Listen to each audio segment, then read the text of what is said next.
Hey guys, welcome to Hideout. The Institute, where we train you to be your very own hero.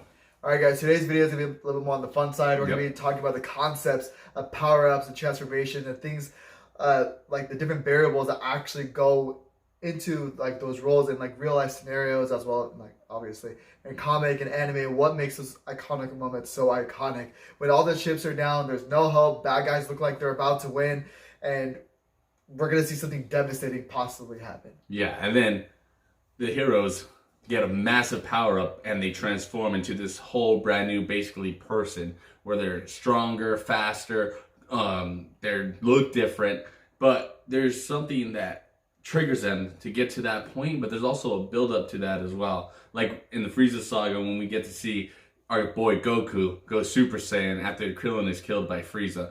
When he sees his friend die, he starts, And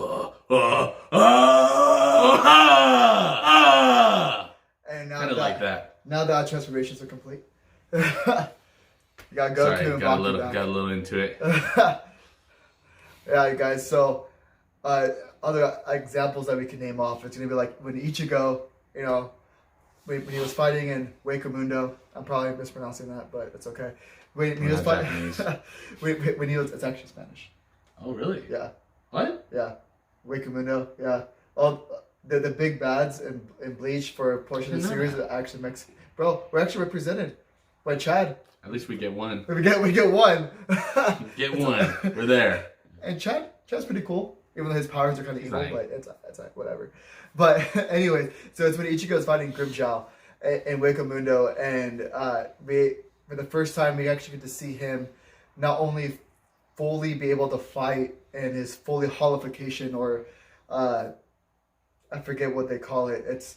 But when he holifies fully for the first time, he's actually able to. I shouldn't say for the first time, but for the first time, he's actually able to fully control it against a Bastalorde, which, as I told you, is Mexican, bro.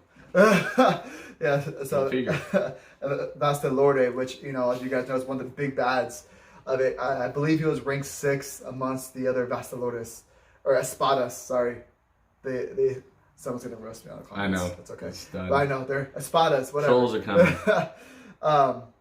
But he was actually able to lay out that final slash, because at that moment he realized that he's not just fighting for himself, but he's fighting to protect a lot of his friends that were also fighting the other Espadas. And for the original reason why they got there was to rescue Otohime, and I'm probably mispronouncing her name too, but it's okay. And things like that, and like we can list other examples. Yeah, so kind of like Vegeta, the time when he sacrificed himself to, that episode was like, that was heartfelt. When he gave himself to sacrifice himself for his friends. I know a great man once said, there's no greater love than one to sacrifice his life for his friends. So when Vegeta sacrificed himself and just totally blew away Majin Buu, even though he didn't beat him, but that was a thing where his body wasn't able to take. That time Vegeta was able to amplify his powers, to sacrifice himself for his family to save the world. Ended up, stopping Majin Buu for a quick second, but the point is that something drastic happened that allowed him to be able to amplify his powers to that extent. And now we see like Deku from My Hero Academia, when he fought Nomu and he was able to go 100%. The fact that the reason being was because he had something that triggered that. But what we want you guys to realize is that these guys have been training for a while, actually for vigorously over and over and over and over again, for a good amount of time leading up to this basically climax. This climax where where their true inner strength was going to come out, that was built up from their training. Now, unfortunately, we don't have the hyperbolic time chamber like the DBZ boys. Yeah. So we can't make giant jumps in power as fast as they can, but you kind of get the point. Yeah, but at the end of the day, they still trained. Yes. They still train as as consistently as they could for whatever period of time. Mm-hmm. So as we mentioned before, that when you're training, you want to make sure that you're training for specific periods of time consistently and with discipline, so that way your body is actually able to grow, get stronger. Like another good example in real life would be like a powerlifter from the day of his competition. Yep. He's been training. He or she's been training for the past 8 to 16 weeks, depending on how their program goes. And on the day, like you never know how you're gonna react, right? The moment you hit that platform, the adrenaline gets going. You hear the crowd roar, and maybe a little hip of a nose torque kind of pump you up a little bit. Not too much stuff. You're not used to, you'll pass out. Yeah, just little quick little sniff. Things like that really amplify. Like let's say like my last meet, right? I was able to hit it was 525 in pounds. Now let's say I had now, right, if I had continued my training, I may have been able to hit like 550, 575 by now. But I gave up that style of training to go. I shouldn't say I gave up. I switched my style of training because I had different goal sets even now. But again, I'm still staying consistent and the things that I want to accomplish to make sure that I can get there. It's going to take a lot of discipline, a lot of consistency, and it's got to be very specific in your style of training.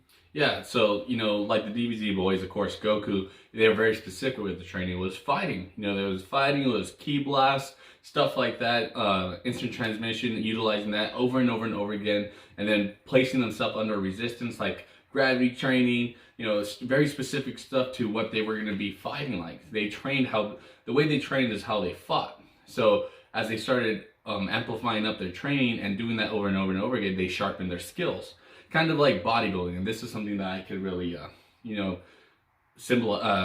make a similitude with this, because in bodybuilding, you have to be constantly redundant on going over the same things daily. So say like you have a week laid out, you're going to be eating usually the same thing every day.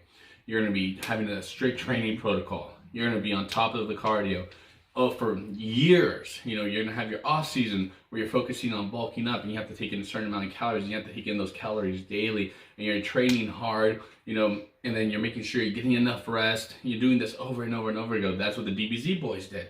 All the way till you get to that point where you're going to start getting ready for a show. You start cutting some calories down, arrange your macronutrients accordingly, and then you start training. You still consistently still train the same way, but you amp up the cardio, and then you get to the point to where now you're about to step on stage, and it's going to come to that climax like we were talking before, where you get the chance to ascend. Now it's the time to where the timing's right. You put in all that work for that moment, and that's the time that your body looks absolute best. Greek god. Exactly. So it's kind of like, like when Goku goes Master UI, he trained all the way to that point where, he's put under that pressure, and he finally, when he's put under that pressure, and it seems to the body, when you put yourself in that position and you do all the right things, you have a result that comes out of that you never have achieved before. So just understand that, guys. There's going to be setbacks. There's going to be times where you have to reanalyze, and it's not going to go exactly the way you planned. It's not going to be just a straight growth. It's going to the growth curve. It's going to be up and down, up and down. Yeah. But it's going to, along the way, you're going to get there. There's going to be some times where you're doing really good, sometimes you're doing really bad, and there's, like I said, there's going to be setbacks. But understand, as long as you're moving forward and you're growing consistently, and even if it's small growth, as long as you're going forward, you're on the right path. So don't give up. Just understand that a transformation is just around the corner. Yeah, or as we like to say in the military, right? Don't tread on me. Keep moving forward. Retreat. Hell. You military guys will understand.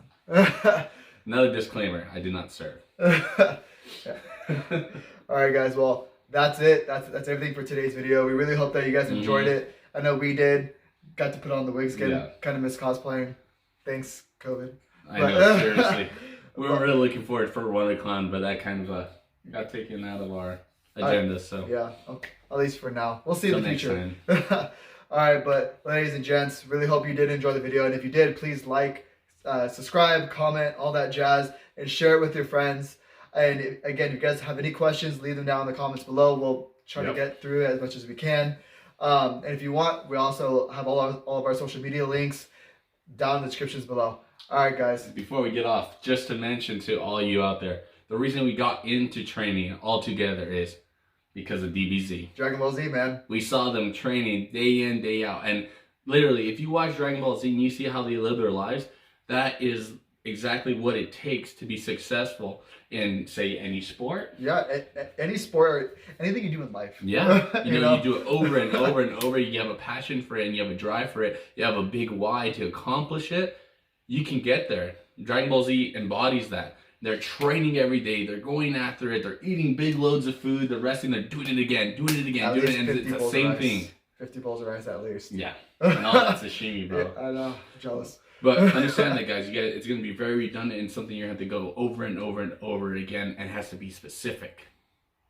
But 10 years down the way, 15 years down the way, you're going to be a brand new creature and altogether. Definitely will be ascended. All right, guys. And on that note, train hard, and until next time.